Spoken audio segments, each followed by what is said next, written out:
رات جو ہم بات کر رہے تھے تو اس میں ایک چیز ہمارے سامنے یہ آئی کہ اصل میں اللہ حکمران کون ہے جی؟ اللہ تعالیٰ ہے. یہ اصول کی بات ہو گئی. اور حکمران اللہ ہے تو انسان کی حیثیت کیا ہے؟ خلیفہ کی حیثیت ہے. اور یہی قرآن مجید نے بتایا بھی ہے کہ اللہ تعالیٰ نے زمین پر انسان کو خلافت عطا کی ہے. خلافت کی حیثیت در حقیقت ایک طرح کی نیابت کی حیثیت ہوتی ہے، وائسرنسی کی حیثیت ہوتی ہے. اچھا، قرآن مجید کے اسلوب سے اگر ہم دیکھیں گے تو وہ ایسا لگتا ہے کہ ہر آدمی کو اللہ نے خلافت دی ہے.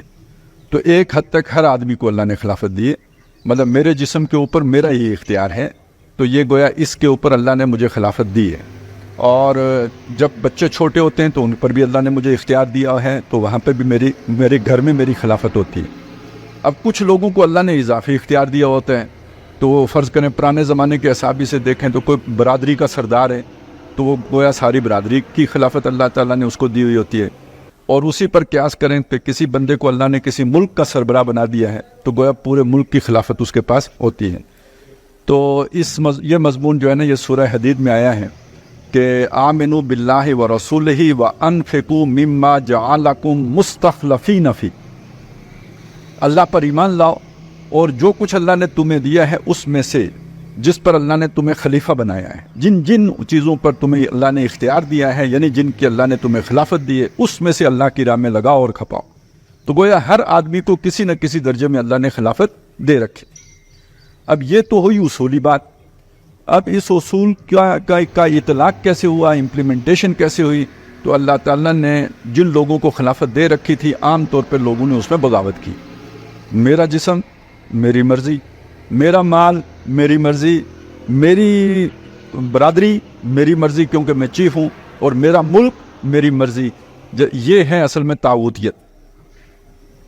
اور اس کے مقابلے میں پھر اللہ نے نبی بھیجے، یعنی وہ اپوائنٹڈ لوگ جن کا میں نے کل ذکر کیا تھا.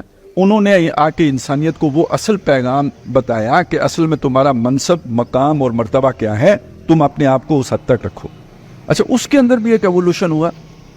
وہ کیا تھا؟ وہ یہ تھا کہ پہلے وہ خلافت شخصی تھی، جس کو اللہ نے اپوائنٹ کر دیا وہ ایک اللہ کا آٹومیٹک خلیفہ بن گیا کہ اللہ نے بھیجا ہے. تو جس کو اللہ نے بھیجا وہ خلیفہ نہیں ہوگا تو کون خلیفہ ہوگا؟ جو بغاوت کر گیا وہ تو خلیفہ رہا نہیں، اس نے تو اپنی مرضی چلانی شروع کر دی. تو اللہ کی مرضی چلانے کے لیے جو بھیجا گیا اللہ کی طرف سے وہ نبی ہے اور وہ خلیفہ ہے. بعد میں اللہ تعالیٰ نے اس کو اجتماعی بنا دیا جب نبوت کو ختم کر دیا، اور اس کی جگہ پہ ایک امت کو کھڑا کر دیا جو تا صبح قیامت تک وہ کام کرتی رہے جو اللہ تبارک و تعالیٰ نے اس کے سپرد کیا ہے. لیکن ہم دیکھتے ہیں کہ آج امت نے وہ کام چھوڑ دیا. تو جب امت نے وہ کام چھوڑ دیا تو امت میں سے جن لوگوں کو اصل کام کو یاد کرانے کی اللہ نے ہمت توفیق دی، وہ کھڑے ہوئے امت کو وہ بات یاد کرا رہے ہیں. کوئی مان رہا ہے، کوئی نہیں مان رہا ہے.